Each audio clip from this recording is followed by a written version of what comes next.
To us in Jesus' name, chapter 33. It is December 25th still. It is Wednesday evening. The Adams home to the Quinn home in Oklahoma. Ray glanced down at her phone when it buzzed. She jumped up quickly and walked out the back door. Hello. Hi, Raylyn, JoJo said softly. Hi, JoJo. I'm sorry I didn't answer earlier. It's been pretty hectic since we've been here. That's okay. I imagine it has been. Trying to squeeze everything into a few days' time. Right, and thanks so much for understanding that. I'm just glad you answered this time. Why? Well, if you didn't answer this time, I'd get the message. You know what I mean? She laughed. I guess. Like, over before it began? Huh? He chuckled. Yeah. So anyway, thanks for sending the video. It was fun to watch. Your parents were so surprised. Good stuff. You're welcome. I almost forgot to video the surprise, but Agent Allen reminded me. Well, I'm glad he did. So how's the trip been so far? It's been wonderful. I'm so grateful that your aunt talked us into going. It has meant so much to me. How was your Christmas Eve? Well, it was eventful. First, we had a great time with a whole lot of people at the Grand's house. And then we got home and had to go rescue Melody at her house. Rescue her? Well, so Melody's ex was in jail for attempted murder of Melody's brother, Philip, because he bashed him in the head. Oh, yeah, he actually told us about that. Well, good. So Cade, that's his name, the ex's name, he got out on some kind of holiday bond out program and he went straight to the Keith's home. Oh, no. Did he hurt Melody? Yeah. He went a little crazy. I don't think you want to hear what happened. I do want to hear. I care about Melody. I've only known her a short time, but she's such a sweet girl. Yeah, she is. And my brother is madly in love with her. He sighed.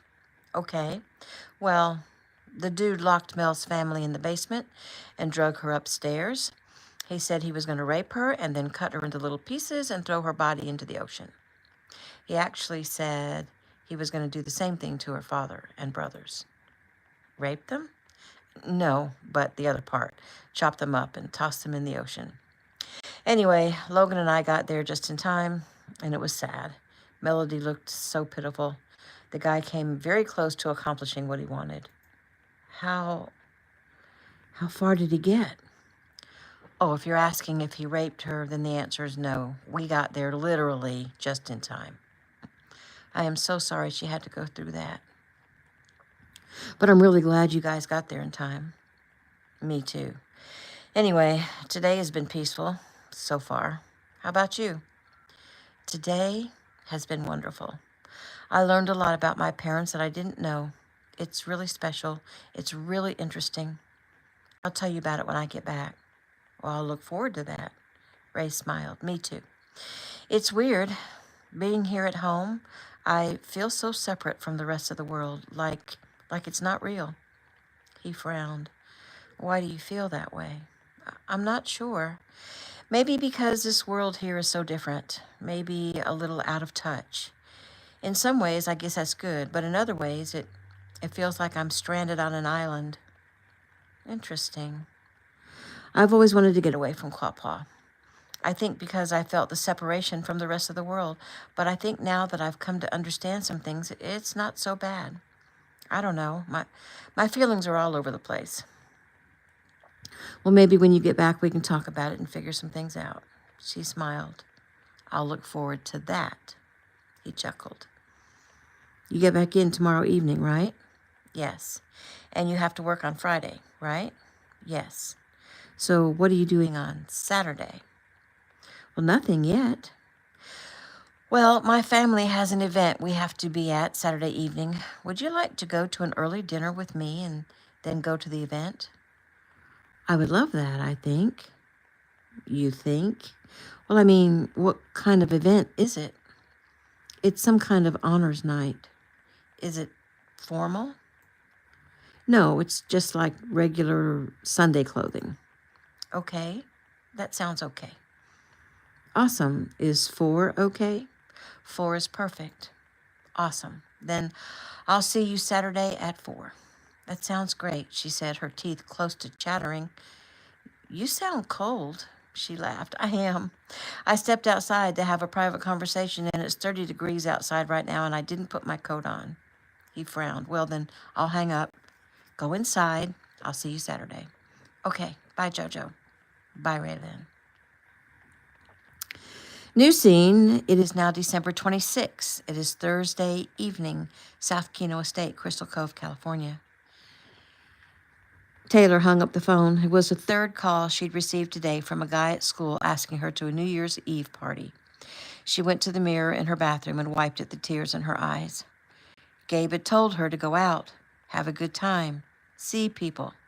But he didn't understand that if she accepted an invitation to a New Year's Eve party, then she would be expected to kiss her date when the clock struck 12. Or she could be a goody-goody, like everyone always calls her, and tell the guy no. But the way guys are, he probably would try to kiss her anyway, and she'd probably end up having to throat punch him. Some people didn't think a kiss was any big deal, but it was to her. And she didn't want to kiss anyone other than Gabe. This last guy that called, Sean, he told her she should at least go out with a few other guys besides Gabe, just to make sure he really is all she thinks he is. Maybe she would meet someone else she liked even better. She owed it to herself to say that she tried other guys, but Gabe is still the one. But it still didn't seem right to her. She sniffed. She missed Gabe so much. She had had so much going on at Christmas that she didn't have time to think about him, but today he was all she could think about because guys kept calling her to ask her out. She wiped her cheeks and grabbed her phone and called Gabe, and it went to message. She sighed. Hi, Gabe. It's me. I just wanted to talk to you a minute. I miss you. I love you. Call me back when you get a chance. Bye. She laid on her bed and let the tears come, but rose when someone knocked on her door. She sniffed and wiped away the tears. Come in? Ricky poked his head in the door. Taylor, I just came up to check on you. She forced a smile. Hey, Daddy. What's going on? What do you mean? Sighing, he came to sit next to her on the bed. Honey, it's obvious that you've been crying. Her lips trembled as if to prove him right. She sniffed as her eyes welled with tears again. Baby girl, has someone done something to you? Oh, no, sir. I mean, Sean just called me to ask me to a New Year's Eve party. Okay, so do you want to go? No. Why not? I don't want to go anywhere with anyone except with Gabe. Didn't he tell you to go out and have a good time? Yes. But I can't, Dad. I just can't. What's the use? I belong to Gabe. He belongs to me. I am not available, not in any way. If I go to a party, someone is going to want to dance with me or kiss me at midnight, and I don't want to put myself in that kind of situation. And actually, Dad, I'm surprised that you would want me to. Well, I guess I didn't realize that you going to a party would mean you have to kiss someone. Well, that's how it is. Well, maybe not way back when you were young, but that's how it is now. He smiled. I see. He frowned. But you went to that Christmas dance. She nodded. I had to perform. And Philip and Lyle escorted me, and I knew you guys were all going to show up there, and there was no tradition at the Christmas dance to kiss someone at the stroke of midnight. Ah, I see. He sighed. Well, I hate to see you so sad, Taylor. She sniffed and wiped her tears. I'm sorry. I'm trying to be grown up about it, but I miss Gabe so much. Well then, I guess there's only one thing to do. What? She mumbled. I think I'm going to have to send you to Pine Forest to surprise Gabe for New Year's Eve. Her eyes opened wide. Her mouth dropped open, and then she frowned. If you think you're being funny, you're not. He chuckled. I'm serious. I have to pass it by your mom first, but I have a feeling she'll be on board. Really, Daddy? Really? Yes, baby. I'll arrange your transportation and protection, and I'll get your mom to arrange the surprise, like where you'll get dressed and when you arrive and that kind of stuff. Oh, Dad, she cried as she threw her arms around his neck. He held his baby girl tight. My sweet girl, I love you so much. Sometimes it feels like I've already lost you. She sniffed. What do you mean, Daddy? You'll never lose me. I mean, I think your heart belongs totally to Gabe. Well, some of it will always be yours, Daddy. Always. Oh, Dad, I can't believe this is going to happen. This is the best gift ever. Thank you so much. She laid her head on her father's chest, closed her eyes, and he held her for a long time. New scene. It is now December 27th, 10 a.m. Friday morning. Pine Forest Country Inn, Pine Forest, Georgia. The women sat around the large dining table at the inn going over plans for the New Year's Eve ball that will be held at the Kino's plantation home. The men surprised their wives with the news on Christmas morning, and the women were excitedly going over the decorations and drinks and foods and what they would wear. Most of the men had gone back to work. Keegan was busy at the Ameritech offices. Chaz was working with the ranch hands and with Nolan Sawyer, Heather's fiancé. CJ had an assignment. Jericho had an important virtual meeting with Jason Lee. Gabe and Peyton were spending time together with a few of their former classmates. Lucas, Charlie, and Matt had decided to give Hannah a writing lesson.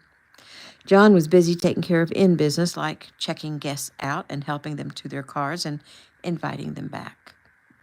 Currently at the table were Lisa Stewart and her eldest daughter, Milena Apple, and Jenny Stewart, excuse me, and Jenny Stewart, who was Sheriff Tyson Stewart's wife, Megan Turner, who was Lisa's half-sister, Jody Apple, Rebecca Murphy, Lizzie Tanner, and her daughters, Heather, Rose, Violet, and Daisy.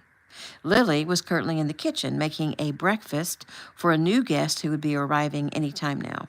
And Erilyn Stewart was occupying Iris in the front room lobby. The Stewart twins were being held by Milena and Daisy, and the Tanner twins were at the Tanner home being looked after by Keegan's parents. This is going to be so nice, Heather said as they looked over the plans for the ball. I agree, Megan said. What a great way to usher in the new year. So how many couples do we have and who needs a date? Jenny asked. Okay, Jody said. Count while I name them off. Me and John, Lisa and Chaz, Lizzie and Keegan, Jenny and Ty, Megan and Josh, Joe and Shirley, Charles and Patty, Heather and Nolan, Rose and Jericho, Vi and CJ, Lily needs a date. Lena needs Jake. Everyone sighed and nodded in agreement. Moving on, there's Rebecca and Dalton, and then all the kids, like Riley and Kylie might have dates, I hear, and Peyton might have a date, and Gabe. Poor Gabe. Lizzie smiled. No, not poor Gabe. Not anymore. Okay, don't anyone tell Gabe because it's going to be a huge surprise, but Taylor is coming to surprise him. Oh, wow, Rose said. That is awesome. When did that happen? Just this morning, Bree called. It's all arranged. Bree said that poor Taylor was having a hard time and Ricky felt bad for his baby girl, and he decided to send her to Pine Forest. Oh, I am so excited for this, Violet said. Me too, Heather said. Just make sure Gabe doesn't go inviting some local girl to the ball. He would never, Lizzie said. Rose spoke up. Okay, so back to counting people. If we're actually counting heads, don't leave out Jericho's employees. I mean, we should invite them. Jody nodded. Of course we should. Who wouldn't want to invite 5 young, single, totally hot firefighters to a ball? Right? Daisy said. That reminds me, Aunt Jody, you didn't mention Daisy, Rose said. Oh, Daisy, I'm sorry. So isn't Brody supposed to be here? Daisy shrugged. He said he'd be back the day after Christmas, but he couldn't make it. He said he was delayed. I tried to reach him today, but he's not answering his phone, so, well, I don't know what's up with that. Well, don't be sad, Daisy. I'm sure he has a good reason, Jody said sweetly. Daisy nodded. So, Lizzie began, now that we have all that taken care of, let's talk about Rebecca's engagement. Oh, yes, let's do, Rose exclaimed excitedly. Tell us how it went down, Mrs. Murphy, soon to be Mrs. Dalton. Rebecca smiled. He was so cute. He was really nervous. He gave me the ring as a gift, and when I opened it and saw the ring, he got on his knee, and he told me all the reasons he was in love with me. I accepted, of course. He's such a good man. And he's cute, Lizzie said. Rebecca laughed. Yes, he really is, isn't he? And he's kind, and he's very strong, and he loves God. His hands were shaking so hard he almost dropped the ring as he slid it on my finger. What do your boys think about him? Lisa asked. They really like him, and they're happy to have a man step in and come to their games. He went to both boys privately before he asked me and got their permission. Oh, that is so sweet, Megan said. Lily came into the dining room from the kitchen. Okay, so I have breakfast ready for our guest. Sorry, can't get rid of this cold. Okay, so I have breakfast ready for our guest that's arriving, she said pointedly. Do you want us to get out of the dining room? Rose asked with a laugh. Lily made a face at her. Daisy, may I hold the baby for a bit? You've been hogging little Johnny. Daisy laughed as she stood up. Well, don't ever let it be said that I'm a baby hog, she quipped as she handed the baby over to Megan. No, don't ever let that be said, a deep voice sounded behind Daisy. She gasped and turned, her hands going to her cheeks. Brody, she screamed and ran to him. He picked her up and held her to him, hugging her long and hard. He finally set her down and looked into her eyes. Hey there. She gave a little yelp and jumped into his arms again. The ladies at the table laughed and were getting it all on video. He put her down, and this time he cupped her face and kissed her right there in front of everyone. And when he pulled away, he smiled. Oh, I've been wanting to do that for weeks. She giggled and then frowned.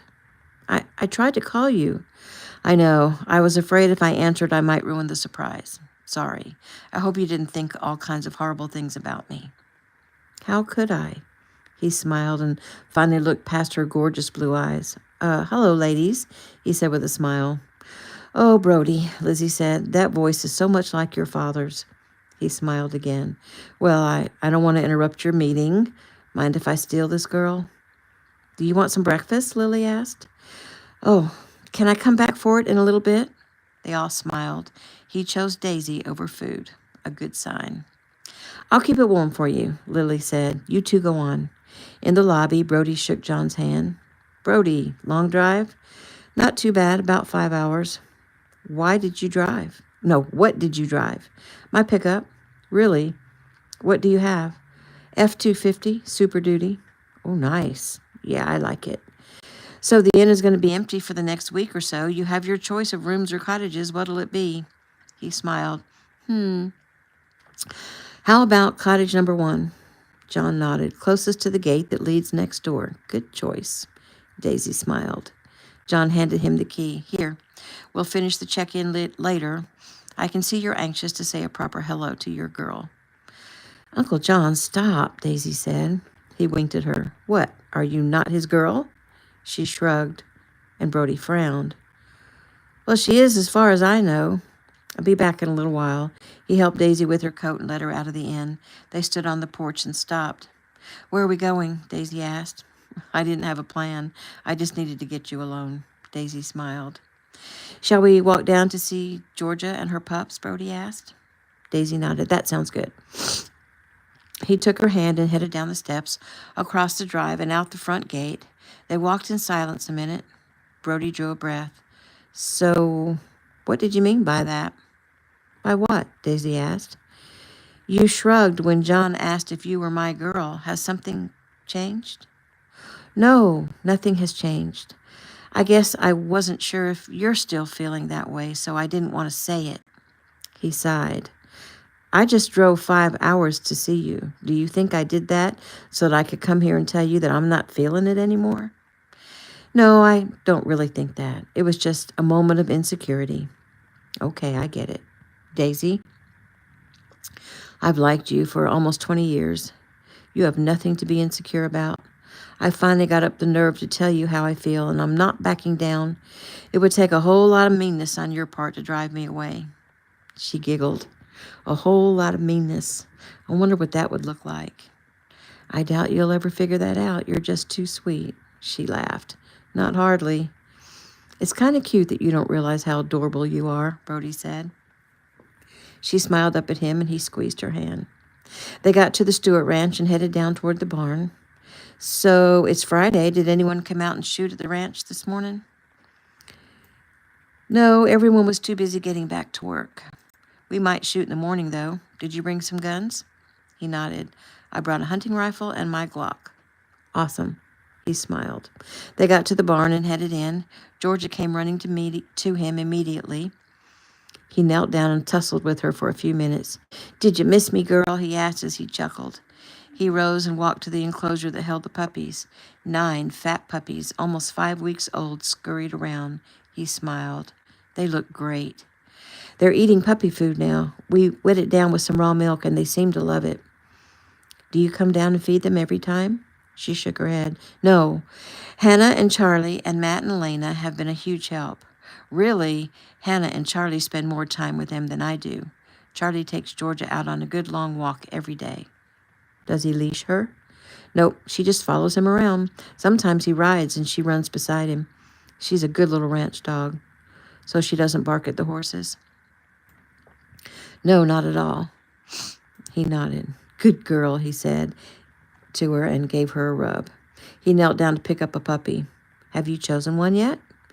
Well, Iris has, and Hannah has, and Charlie has, and Matt has. Brody chuckled. Just 5 more to go. And I think Jericho's bunch of guys are wanting 1 or 2, Daisy said. Well, that would bring it down to 3. We'll work it out. Whoever's left, I can take up to the farm.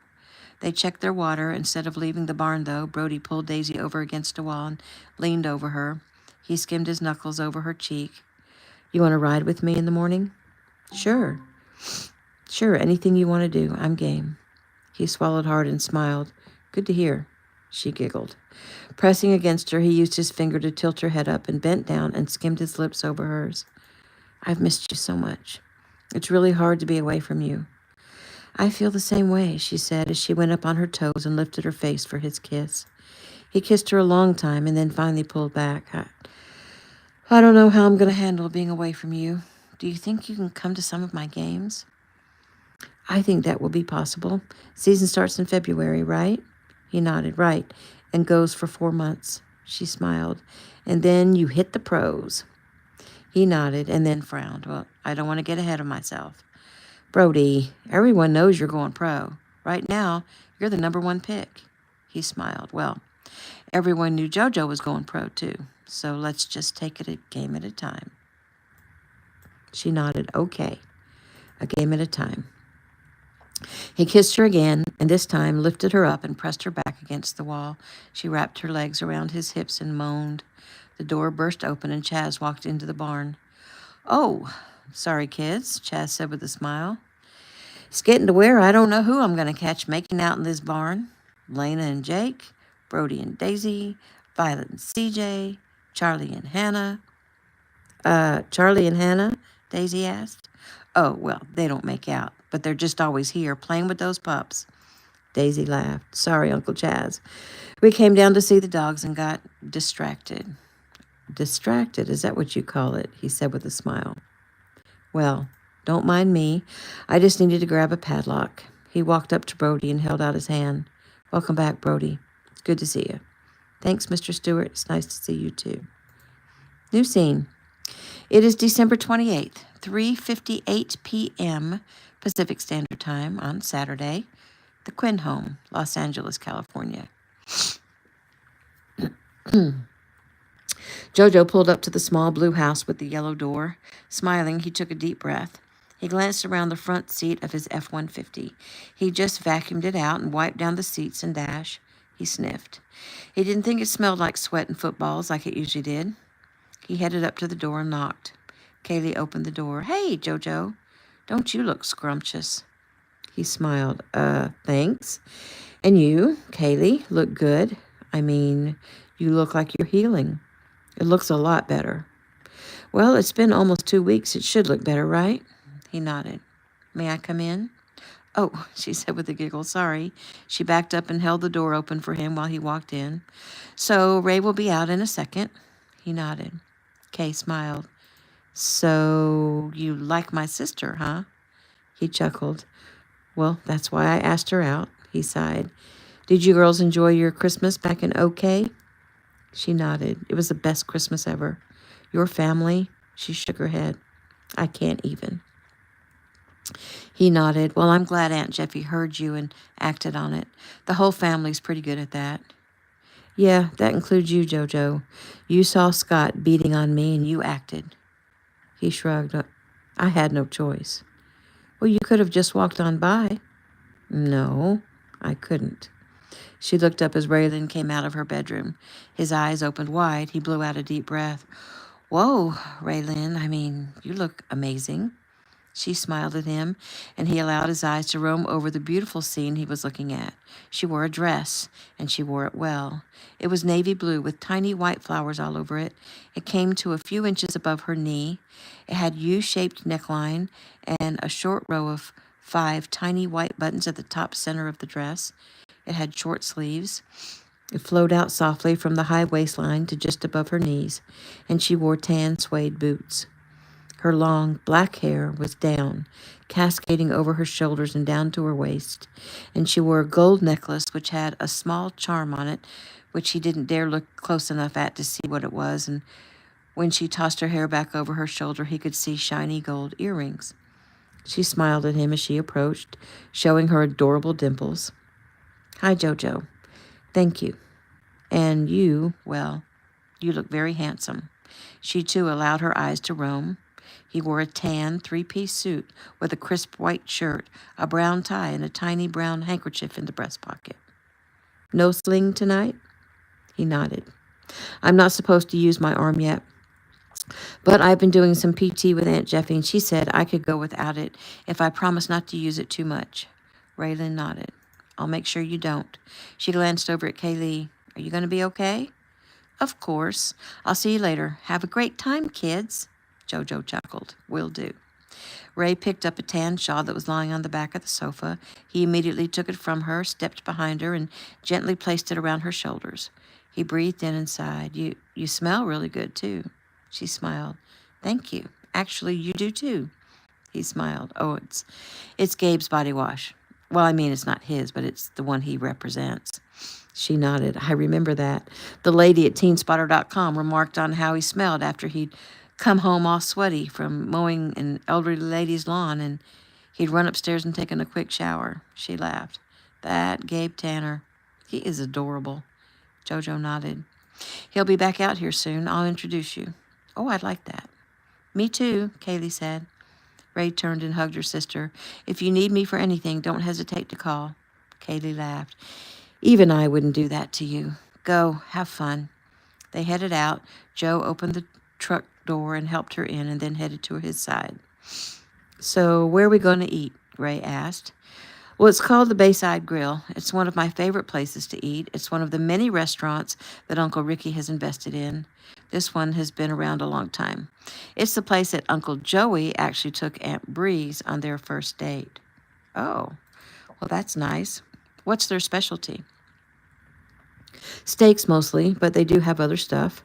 The unique thing about them is clean food. Organic, non-GMO, grass-fed beef. You can go there and pig out and not feel guilty about it. Well, that sounds good, and you're making me hungry just talking about it. He smiled. I'm hungry too, but I'm always hungry. She nodded. Most big, strong athletes are. He smiled and glanced over at her. She was smiling at him. He wondered if she was wishing he was still a big, strong athlete. He wondered if she used to be a fan of JoJo the QB and is now disappointed. Well, he'd know the answer to that soon enough. They pulled into the parking lot of the Bayside Grill, and she looked around curiously. They were on the harbor. The smells coming from the restaurant were mouth-watering. They walked in, and JoJo reported to the hostess, JoJo Adams, reservation for 2. The woman smiled and nodded. I'll be right back. She disappeared, and a second later, Cal Vaughn came hurrying out of the kitchen. JoJo, it's so good to see you. JoJo offered his left hand, even though his right arm was not in a sling. Mr. Vaughn, good to see you too. How's the shoulder? It's a slow recovery process, but I'll be starting physical therapy big time after the 1st. Wonderful. We'll keep you in our prayers. I appreciate that. Raylan Quinn, meet Mr. Cal Vaughn. He and his wife own this place. She offered her hand, and he took it. It's so nice to meet you, Cal said. Well, come on back. I reserved a table with a view for you. They followed him back to a table with a view of the harbor. The sun hadn't gone down yet, so they would have a perfect view of the sunset as they ate. JoJo smiled and nodded. Nice. Mr. Vaughn, thank you. My pleasure always. Your server will be here in a minute. He took his leave. Before the server could arrive, Ellie Vaughn came rushing over. JoJo Adams, it's so nice to see you. Hey, Mrs. Vaughn. And oh my goodness, who is this beautiful young lady? JoJo smiled. Mrs. Vaughn, this very special young lady is Raylyn Quinn. It's so nice to meet you, Ellie said brightly. So, JoJo, you know the drill. You want or need anything, you just let us know. I'll get out of your way. It's nice to meet you, Mrs. Vaughn, Ray said quickly. You too, sweetie, Ellie said and rushed off. Well, it seems they know you well here. JoJo nodded. Well, like I said, it's one of my favorite places to eat. The server came and efficiently delivered drinks as they perused the menu. It didn't take Raylyn long to decide what she wanted. They both ordered steak, potato, and salads. And as they waited for their food, JoJo looked into her big green eyes and smiled. When he didn't say anything, she laughed. So, JoJo, you know it's not polite to stare. He shook his head. Oh, sorry. This is going to sound like such a player thing to say, but you are so beautiful, I can't help but stare. She made a face. That's my sister, not me. Oh, no, Ray, that is definitely you. Do you really not know how gorgeous you are? She sighed and shrugged. I guess I haven't ever taken the time to stare into the mirror and think, oh my goodness, Ray, but you are pretty. You know, I've been kind of busy. School for most of my life, and now work. And don't get me wrong, I really love helping people at my job. But I don't have much time for frivolous things like, am I pretty? Well, let me just save you some time and let you know, Ray. You are drop-dead gorgeous. She frowned. Is that why you asked me out? He shook his head. Oh, that's what got my attention. But I've met lots of pretty girls that got my attention. I didn't ask any of them out. But you, Raylyn Quinn, you are exceptional in so many ways. The love you have for your sister, that's a beautiful thing. The willingness to go out and help the homeless, very nice. The obvious love you have for God, that is awesome, and the most important thing to me. And I sense you have a logical mind. I like that. You're not shallow at all. I have an intense dislike for shallow girls. You intrigue me, Ray, and well, I'm not sure if you can feel it, but I think there's a chemistry here between you and me. Her eyes opened big, and then she smiled. I think I can feel that, but I mean, you are a gorgeous, big, hunky athlete. He frowned. Is that why you agreed to go out with me? She shook her head. No. Of course, you know that I've had my eye on you, the public you. I love football, so I loved watching you play. I love God, and I know you do too. You've made that very public and very obvious. I mean, even your teammates call you preacher. He smiled. I can't help it. Scriptures just pop out of my mouth. She giggled. So here's this awesome, God-loving guy who plays football, and I understand is also a martial artist. He actually calls me, and I hang up on him, and then I find he has saved my sister's life, and he prays over her right there in the hospital. When everything I've ever dreamed of in a guy asked me to dinner, how could I turn that down? He grinned. Everything you've ever wanted in a guy? Wow. Well, that just got us past a bunch of hurdles. She giggled and then shrugged. I'm just being honest. Another thing I like about you, he said on a sigh. They looked up when their food arrived. Once their server left, JoJo held his hand out to Raylyn. She placed her hand in his, and he quietly gave thanks for the company, for the food, and blessed it. Amen, she whispered. Again, he looked into her eyes as he released her hand. She smiled and took a bite of her steak and moaned with pleasure. He watched her a moment more before he took a bite of his steak. They were quiet a few minutes as they ate, but his eyes wandered back to her as she put a fork full of potato, covered in butter and sour cream, into her mouth. Her lips were full and pink. He wasn't sure if she was wearing any makeup. He didn't like girls who wore so much makeup that he couldn't tell what they really looked like. And the fact that he couldn't tell if she wore makeup he thought was a good thing. Her long black eyelashes fringed her bright green eyes. Her skin was flawless, her hair so silky. His eyes dropped to the necklace that she wore. He had to swallow hard as he noted it laying there against the soft, tan skin. He realized it was a gold cross surrounded by two small, clear, teardrop-shaped crystals. He found he desperately wanted to reach out and touch it, and he caught himself. He cleared his throat and looked up into her eyes and found her looking at him with her eyebrows raised. He shrugged. I was looking at your necklace. It's very pretty. She smiled. Thank you. It was a gift from my parents when I graduated high school. The cross represents Jesus, of course, and the two crystals, well, let me ask you, what do they look like to you? He smiled because he had permission to study them. He took a good, long look. They look like teardrops. She smiled. Very good. That's exactly what they are. Oh, because your parents were sad that you were growing up and going away? She shook her head. Well, that's a very sweet notion, but no, they're a reminder of my heritage. His brow furrowed a moment. The Native American heritage in general, or your personal heritage? She smiled again. I love the way your mind thinks so quickly. He grinned and pointed to his head. QB. She nodded in agreement. Oh, right.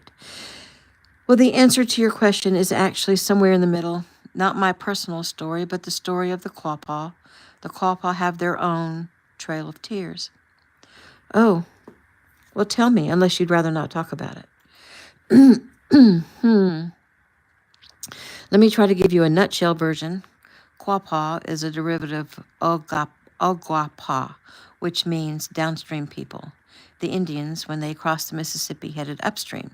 The Quapaw went downstream, so they were the Oguapa, the downstream people, and settled in what is now Arkansas.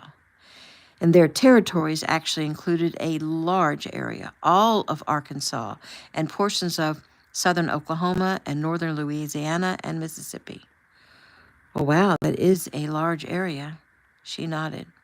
But in the early 1800s, the government forced them into a treaty that put them into a reservation in the central part of Arkansas, which was a much, much smaller area, tiny in comparison, from around Little Rock to Pine Bluff. If you look at a map, you'll see. She shook her head. Then, 6 years later, they were forced again to sign a new treaty that removed the Quapaw from Arkansas to a tiny area just north of Shreveport, Louisiana. And that journey is called the Quapaw Trail of Tears. First, they were situated to the same area with the Caddo tribe, who were our enemies. Both tribes became destitute. Quapaw lost close to half of their people due to starvation, disease, and flooding. I won't go into the detail, but 9 years later, they were forced into a third treaty that put them up in northern Oklahoma, where they are today.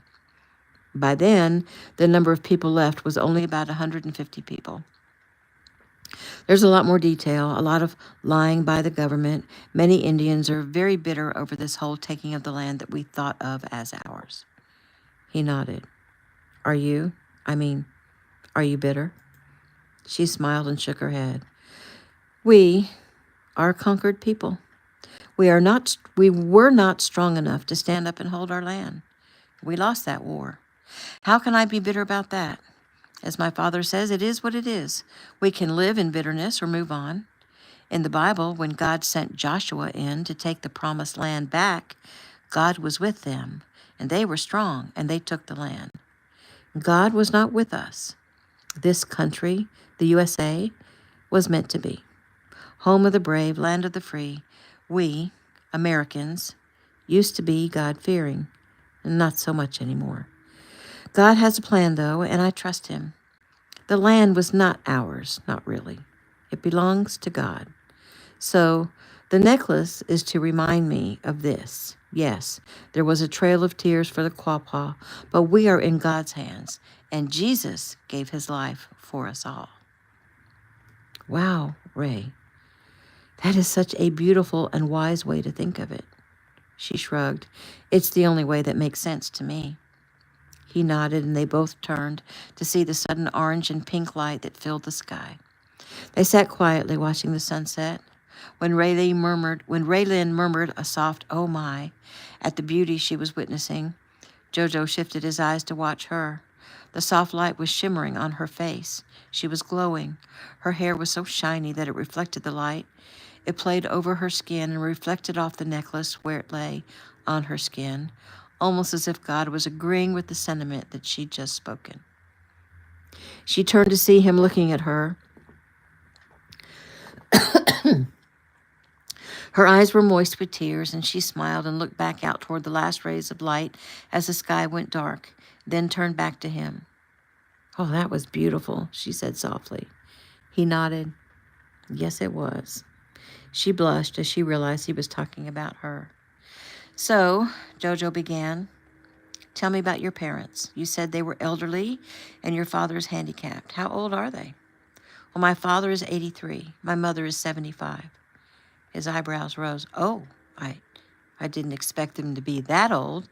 And they are your parents and not your grandparents?" She nodded. "My parents adopted Cali and I when I was 5 and she was 3. "Oh, interesting. Do you remember your real parents?" "Just vaguely. Cali not at all." "What happened to them?" "Well, they were killed when a gunman shot up the casino where they worked." "Oh, wow, Ray, I am sorry that happened." She nodded. "Thank you. My father was a bartender. My mother was a cocktail waitress. I'm told that's how they met.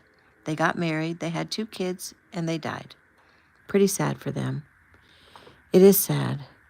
No time to appreciate what they created. And so, are your adoptive parents actually your grandparents?" "Nope. I had no grandparents. I did have 2 aunts and an uncle, but they weren't interested in taking on 2 little girls.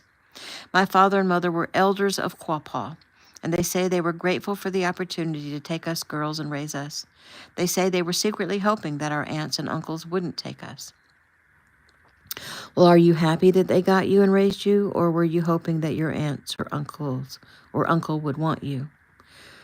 "We didn't even know our aunts and uncles, so no hope there. We also didn't know the Quinns, but they are the best.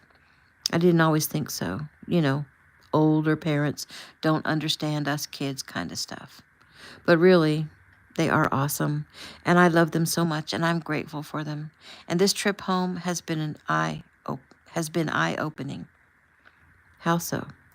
She sighed. "Well, one thing is, I always wanted to get away from Quapaw.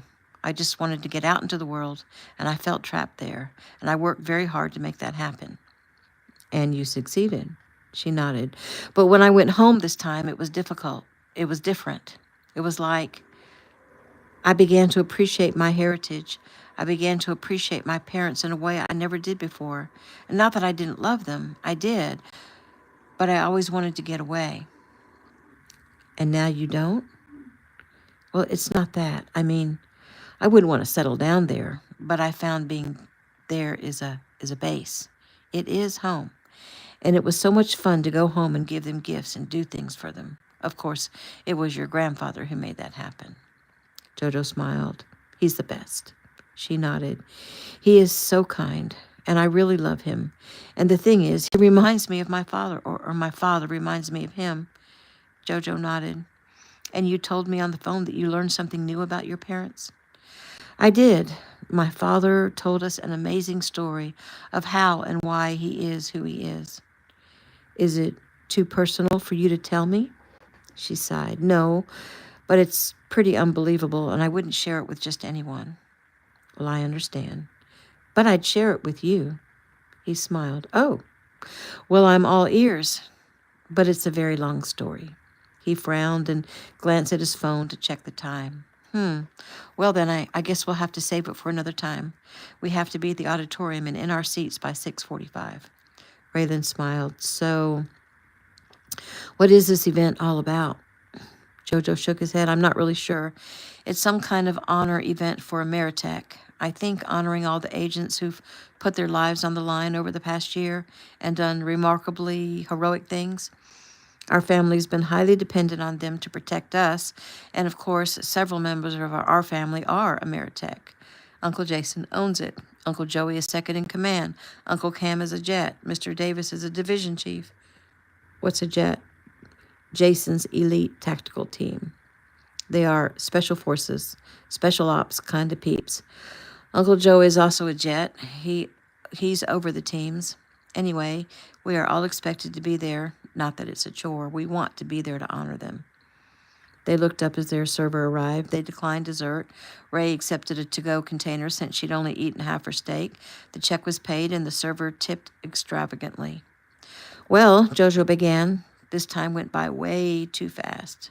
I agree. I want to spend a lot more time with you, he said. I'd like that. He sighed. The next few days are going to be a little crazy for me. I have to go straight from church in the morning to a football meeting. Oh, that reminds me, are you speaking at church tomorrow? Briefly. Reverend Clark's nephew, or a grandnephew, I guess. He's a pastor, and he's going to have him speak some. And then Reverend Clark himself is going to share a very special story with us. Oh, well, that sounds intriguing. It is. It's very special. Anyway, after the football meeting Sunday, I'll be with the team most of every day until after the game on Wednesday. What days are you working next week? Excuse me. I'm working on Monday and Tuesday, but I get off early Tuesday since it's New Year's Eve. And then I'm off on Wednesday. And by the way, Kay and I are very excited about going to the Rose Bowl. And then I'm back at work on Thursday and Friday. He nodded. Okay, so 2 things. First, since I don't actually have to play on New Year's Day, I can stay out on New Year's Eve. So would you like to usher in the new year with me? Oh, that would be lovely, but I don't want to leave my sister alone on New Year's Eve. Well, my family is having a little party, so she's invited. Oh, well, that sounds fun. Is it at your house? Oh, no, we're using a ballroom at Golden Hotels. Our family's getting too big to squeeze us all into my grand's house. And yet, to me, that house seems ginormous, Raylin said. He nodded. I know, but when our entire West Coast family is together, plus their dates or friends... Boy, those trains are sure noisy. But when our entire West Coast family is together, plus their dates or friends, there are like 70 people. And then add in Ameritech agents and their dates or families. It's a lot of people. So we have a ballroom and a DJ and a band. Will you and Cali join us? I'll check with her, but I'm pretty sure she'll want to come, because I definitely do. Awesome. And then I want to check with my dad to make sure he doesn't need me to take care of anything for him. And if I'm free and clear, how about you and I spend some time together next Friday night, or even better, on Saturday? I would love that, she said softly. Okay, good. We'll plan it out. For now, I think we need to get going over to Ameritech. She sighed and then smiled. Well, our dinner might be over, but at least we can spend the next few hours sitting together during the honors program. At least there's that, he murmured. Rising, he went to pull out her chair, helped her with her shawl, took her hand, waved to the Vaughns, and made his way out to the truck. And that is the end of chapter 33.